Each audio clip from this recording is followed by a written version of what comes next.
ایک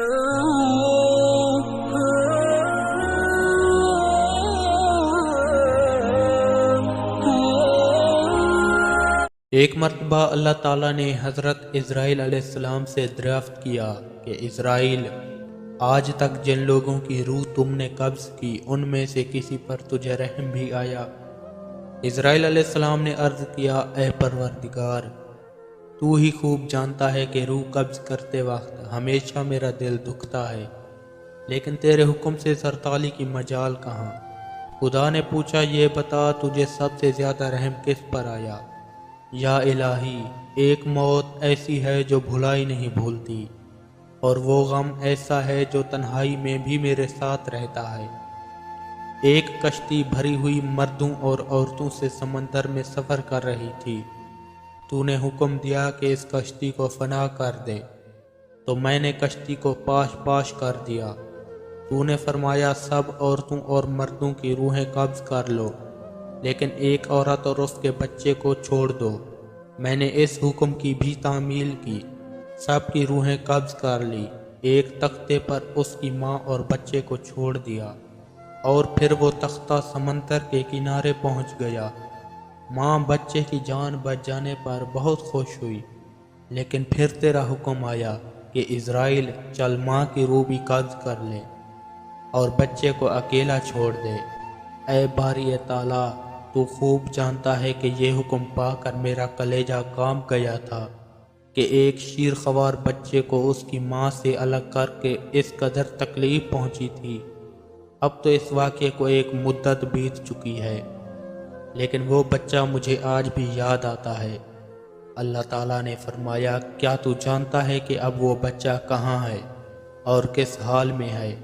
اے اسرائیل، تو سن، جب تو نے ماں کی روح قبض کی اور بچے کو تنہا چھوڑ دیا، تو ہم نے سمندر کی ایک موج کو حکم دیا کہ اس بچے کو احتیاط سے ایک ویران جزیرے میں ڈال دے۔ اس جزیرے میں ایک سرسبز اور گھنا جنگل تھا، یہاں شفاف اور میٹھے پانی کے چشمے بہتے تھے اور بے شمار پھلوں کے درخت تھے، اور ہم نے اس جزیرے پر اس بچے کی خاطر لاکھوں خوشنما اور حسین پرندے بھیجے جو ہر وقت چہچہاتے اور نیا رنگ لاتے تھے۔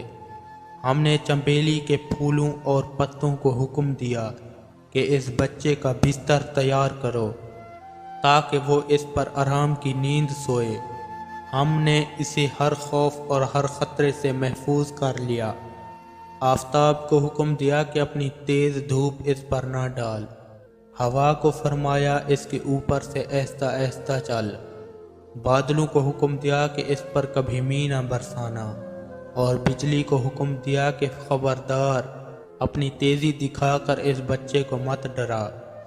انہی دنوں اس جنگل میں ایک بھیڑے کی ماں نے بچے جنے تھے۔ ہم نے اسے حکم دیا کہ اپنے بچوں کے ساتھ ساتھ انسان کے بچے کو بھی اپنا دودھ پلا، اس کی دیکھ بھال کر اور اسے کوئی بھی خطرہ نہ پہنچے۔ اسرائیل، اس نے بھی ہمارے حکم کی تعمیل کی، اس کے باوجود وہ بچہ جوان، بہادر اور خوشنما ہو کر پرورش پا گیا۔ ہم نے اس کے پاؤں میں کبھی کانٹا بھی نہ چبھنے دیا۔